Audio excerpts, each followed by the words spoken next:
الحمدللہ رب العالمین والصلاة والسلام علی سید الانبیاء والمرسلین خاتم لما سبق والفاتح لمن غلق المعلن الحق بالحق ابی القاسم محمد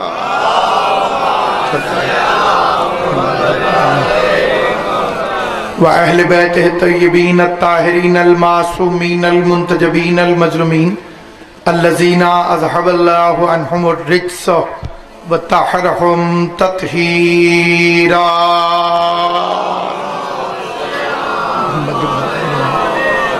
واللعنۃ اللہ علی اعدائہم اجمعین اما بعد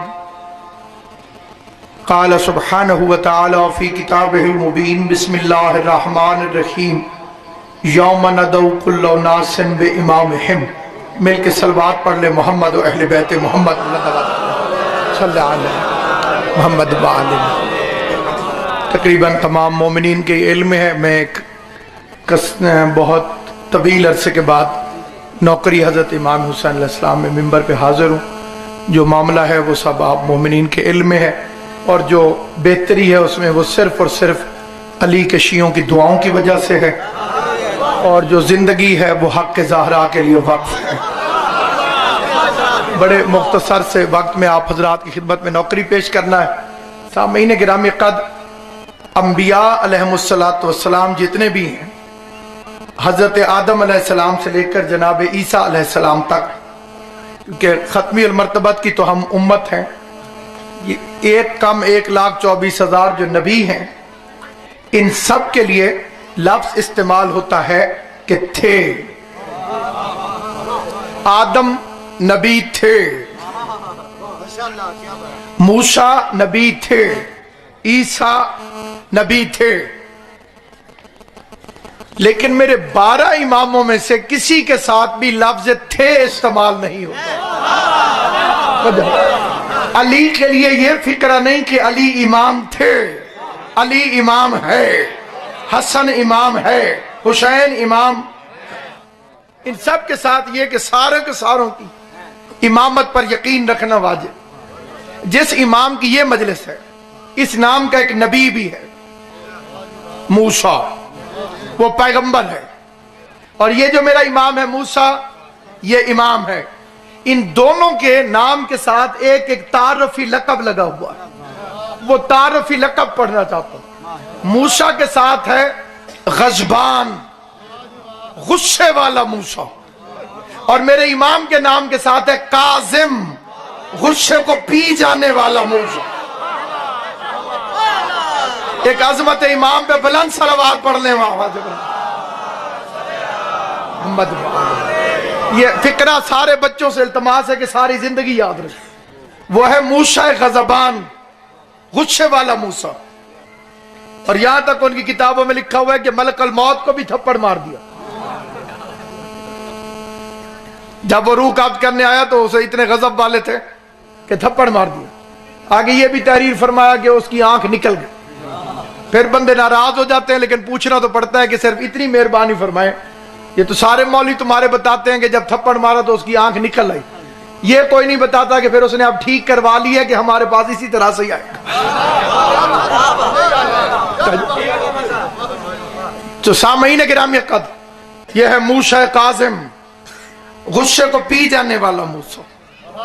اور ایک بات ہمیشہ یاد رکھیں، ایک ہوتی ہے حجت، ایک ہوتا ہے ووٹوں سے بننے والا. ان دونوں میں زمین آسمان کا فرق ہے.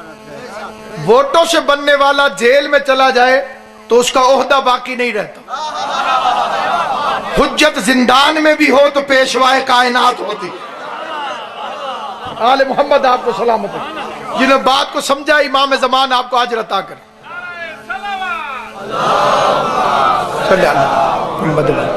اور دلیل یاد کرنا چاہتا ہوں، یوسف قیدی بھی تھے، نبی بھی تھے.